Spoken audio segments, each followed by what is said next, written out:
Hello friends, आजचा vlog खूप special आहे. कारण आज मी आले आहे माझ्या माहेरी, माझ्या काकांकडे. आणि माहेरी आल्यावर जेवणाचा बेत काय असावा, तर अगदी सगळ्यांचा आवडता मस्त गरमागरम पुरणपोळी आणि आंबा रस. सगळ्यांनी मिळून एकत्र जेवणाचा आनंद घेतला.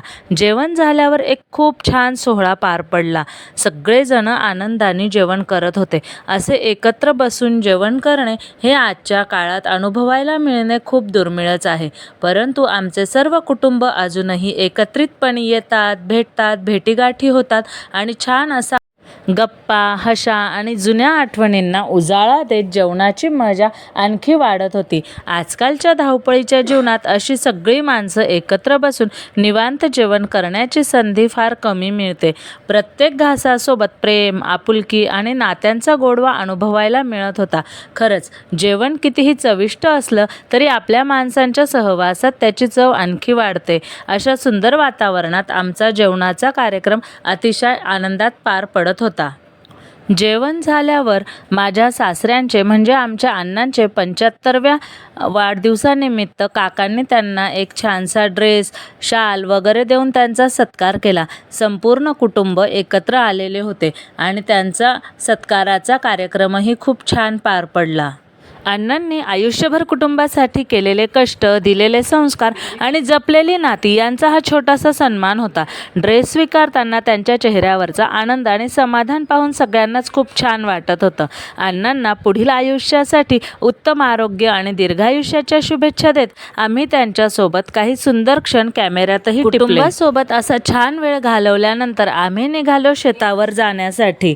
गावी आलो आणि शेतावर जाणार नाही असं कसं होईल? मागच्या शेतातील व्हिडिओला तुम्ही जो भरभरून प्रतिसाद दिला त्यासाठी सर्वांचे मनापासून धन्यवाद. आज आम्ही पुन्हा चाललोय शेतावर. हा रस्ता पाहूनच तुमच्या लक्षात आलं असेल की आज शेतात पुन्हा काहीतरी छान रानमेवा मिळणार आहे. निसर्गाच्या कुशीत जाण्याची संधी म्हणजे खूप दुर्मिळच. रस्त्यावरील ही हिरवळ आणि शेतावर जाण्याची उत्सुकता यामुळे आमची ओढ आणखीनच वाढली होती.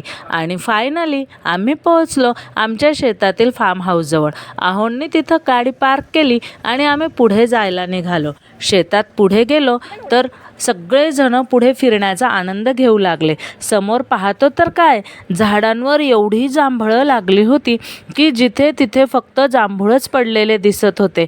मग काय, आमचा जांभूळ वेचण्याचा उद्योग सुरू झाला आणि काकांनी जांभळं पाडायला सुरुवात केली. पण खालून काही ती जांभळं पाडता येत नव्हती.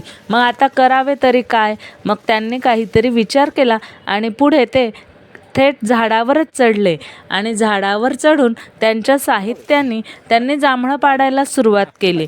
त्यामुळे जांभळं एवढी पटापट पडत होती की आम्हाला वेचायलाही वेळ मिळत नव्हता. आम्ही सगळेजण ते वेचायला लागलो. मी, माझी वहिनी, भाऊ, माझे सासरे, आम्ही सगळेजण ती जांभळं वेचत होतो. खूप स्वादिष्ट आणि गोड जांभळं होती. मघाशी एवढं भारी जेवण झालेलं असूनही या जांभळांची गोडी बघून ती खाण्याचा मोह कोणालाच आवरत नव्हता. आम्ही जांभळं खातही होतो आणि गोळाही करत होतो. शेतात मी, आहो, माझे सासरे, त्यानंतर माझा भाऊ, माझी मोठी वहिनी, आम्ही सगळेजण गेलेलो होतो. आणि एवढी जांभळं पडत होती की जांभळं गोळा करत करत आम्ही खूप थकून गेलेलो होतो. पण तरीही जांभळं वेचण्याचा मोह काही आवरत नव्हता. जेवढी जांभळं पडत होती तेवढी आम्ही गोळाच करत होतो. कारण ही जांभळं होतीच तशी अतिशय गोड आणि स्वादिष्ट. त्यांची चव खूप अप्रतिम होती. इतकी सुंदर जांभळं होती की ती आम्ही सगळी वेचून घेत होतो. जांभळं गोळा करून करून पुढे आम्ही निघणार होतो. पण जांभळं एवढी होती की ती संपतच नव्हती. त्यामुळे आम्ही खूप जांभळं गोळा केली आणि जांभळं गोळा करता करता मग काका झाडावरून उतरले आणि काकांनी आम्हाला त्यांच्या शेतामध्ये जिथं त्यांनी गांडूळ खत प्रकल्प केलेला आहे तो प्रकल्पही दाखवला.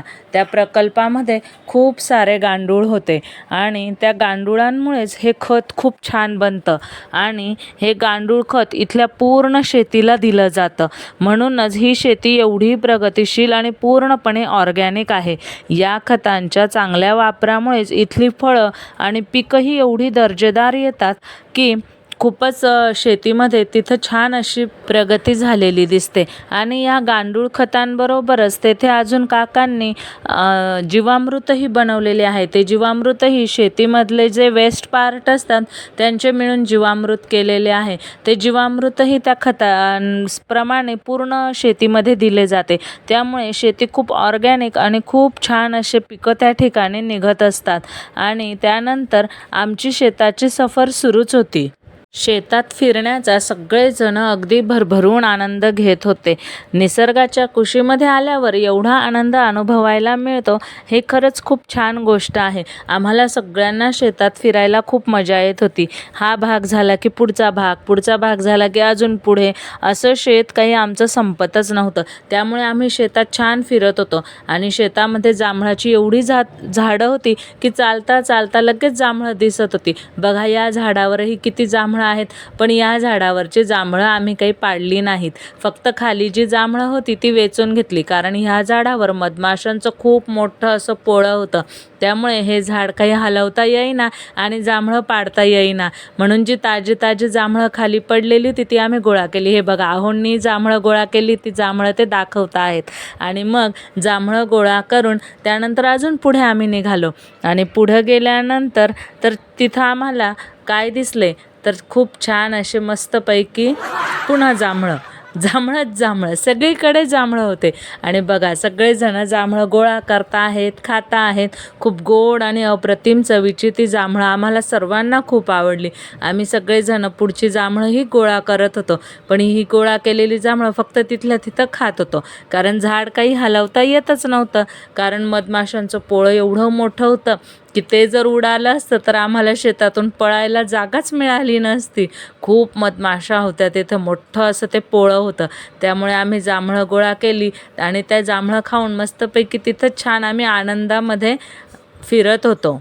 या निसर्गाच्या सफरीमध्ये जांभळं गोळा केली. आणि जांभळं गोळा केल्यानंतर पुढे या सफरीमध्ये आम्हाला दिसली रामफळं इतकी सुंदर दिसत होती की ती तोडण्याचा मोह काही आवरत नव्हता. पण ही रामफळं खूप उंचावर होती, त्यामुळे आमचे हात काही पोहोचत नव्हते. मग काय करावं, तर आहोंनी एक छानसं रामफळ पाडण्यासाठी आकडा, एक झेला बनवला. आणि मग आम्ही ती रामफळं पाडू लागलो. सुरुवातीला काही आकडा त्यावर पक्का बसत नव्हता, पण मग नंतर आयडिया आम्हाला सापडली आणि मग आम्ही रामफळंसुद्धा पाडायला सुरुवात केली. अहो, रामफळं पाडत होते आणि खाली उभा माझा भाऊ ती रामफळं बरोबर कॅच पकडत होता. त्याला क्रिकेटची खूप हौस आहेच, क्रिकेट खूप छान खेळतो. त्याप्रमाणे सगळ्या रामफळांची तो बरोबर कॅच पकडत होता. आणि असे एक एक कॅच पकडून आम्ही खूप सारी रामफळं गोळा केली. आणि ती रामफळं खूप छान दिसत होती. आणि तिथल्या तिथेच पिकलेली जी रामफळं होती ती रामफळं खाल्ली. त्या रामफळांची चव खूप तृप्त करणारी, खूप अप्रतिम अशी चव होती त्या रामफळांची. रामफळं खाऊन आम्ही तृप्त झालो. आणि रामफळं बरीच होती, एक करत बरीच रामफळं त्या झाडावरून पाडली. एवढ्या उंचावर होती ती रामफळं, पण तो जो आकडा बनवलेला होता त्या आकड्याने ती रामफळं बरोबर पाडता येत होती. आणि ती रामफळं इतकी फ्रेश आणि इतकी सुंदर दिसत होती की ती रामफळं बघून आम्हाला खूप छान वाटलं. रामफळं जगणं हे खूप दुर्मिळ असतं, पण शेतामध्ये हे रामफळं भरपूर छान अशी मोठी झाडं झालेली आहेत. आणि ती रामफळं ही बरीच आलेली आहेत झाडाला. त्यामुळे बरीच अशी रामफळं ही आम्ही तिथून तोडली आणि ती गोळा केली. रामफळं बघा, आता तर ती अगदी हाताजवळ फांद्या आणून आम्ही ती तोडतो आहे. माझ्या भावाने बरीचशी रामफळं तोडली आणि आहोही त्याला बरोबर एक फांदी जवळ आणून मदत करता आहे आणि ती रामफळं तोडता आहेत. भरपूर अशी रामफळं गोळा केली. आणि बघा, इथं काय सुरू आहे, सगळ्यांची ती रामफळं खाण्याची मजाही सुरू आहे. आणि ही खरोखरच शेतामधील रानमेवा किती मुबलक प्रमाणात असतो नाही. आपण ज्यावेळी विकत घेऊन काही खातो ते अगदी मोजकं असतं, पण शेतामध्ये खूप अनलिमिटेड असं मुबलक प्रमाणामध्ये प्रत्येक फळे, प्रत्येक वस्तू ही मिळत असते. खरोखरच झाडांचे किती उपयोग आहे की नाही. झाड एकच असतं, पण ते आपल्याला भरपूर प्रमाणामध्ये रानमेवा देत असतं. आणि मग त्यानंतर शेतात फिरताना आम्ही विहिरी पाहायला गेलो. विहिरी शेजारी तर खूप सारा ताजा पुदिना उगवलेला होता. काकांनी तोही आम्हाला तोडून दिला आणि त्याच्या पुढे एका नवीन विहिरीचं बांधकाम सुरू होतं. तिचं पात्रही खूप मोठं होतं. शेतीला खरी समृद्धी पाण्यामुळेच येते, त्यामुळे शेतात पाणी असणं खूप महत्त्वाचं असतं. त्यामुळेच खरोखरच शेती खूप चांगल्या प्रमाणामध्ये पिकत असते. बघा इथं आम्ही पुदिना तोडतो आहे. पुदिन्याचाही एवढा छान रिफ्रेशिंग असा वास येत होता, कारण खूप ताजा होता तो पुदिना. त्यामुळे तोही काकांनी आम्हाला भरपूर मोठ्या प्रमाणात तोडून दिला. बघा इथं त्यांनी सोलर सिस्टीमही केलेली आहे. खूप प्रगतिशील असे काका आमचे शेतकरी आहेत. बघा ही नवीन विहिरीचं बांधकाम सुरू आहे आणि तिचं पात्रही किती मोठं दिसतं आहे. पाणीही किती अगदी जवळच लागलेलं आहे. भरपूर असं पाणी ह्या जागेवर आहे. त्यामुळे येथे विहीर करून तिचा शेतीला फायदाच होणार आहे. आता खूप फिरल्यानंतर थोडंसं आलो आम्ही आरामासाठी. इथं झाडाखाली छान आमच्या गप्पा सुरू आहे. खाट टाकून मस्त सगळे बसलेले आहेत आणि आमच्या शेतावर गप्पा सुरू आहेत की किती छान शेती आहे, किती सुंदर आहे ह्या शेतीचं. आणि मग त्यानंतर पुढची आमची सफर होती. या शेतामध्ये पुढे होतं आमचं छान रसदार अशी लिंबांची झाडं. इतकी मोठी मोठी आणि इतकी छान ही लिंबांची झाडं होती की एकेका झाडाला जवळपास 100 ते 200 लिंबू लागलेले होते. त्या लिंबांचा खूप रिफ्रेशिंग असा सुगंध संपूर्ण शेतात दरवळत होता. खाली पडलेली खूप सारी लिंबं आम्ही गोळा केली आणि शेत म्हटलं की किती निवांत आणि शांत जागा असते ना. शहरामध्ये शोधूनसुद्धा अशी जागा सापडणार नाही.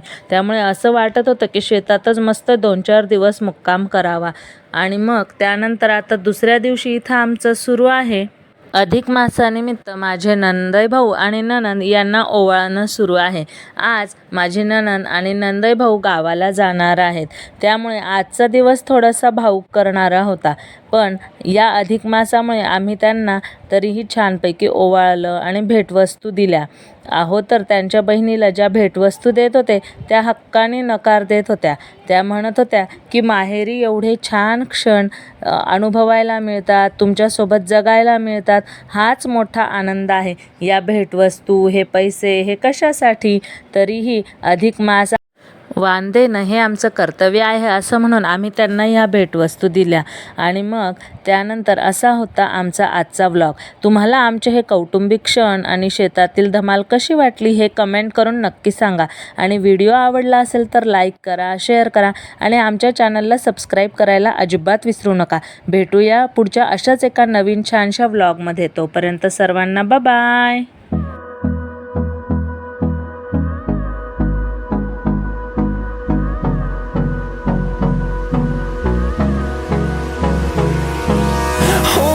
Close till I get up. Time is barely on our side. I don't wanna waste what's left. The storms we chase are leading us.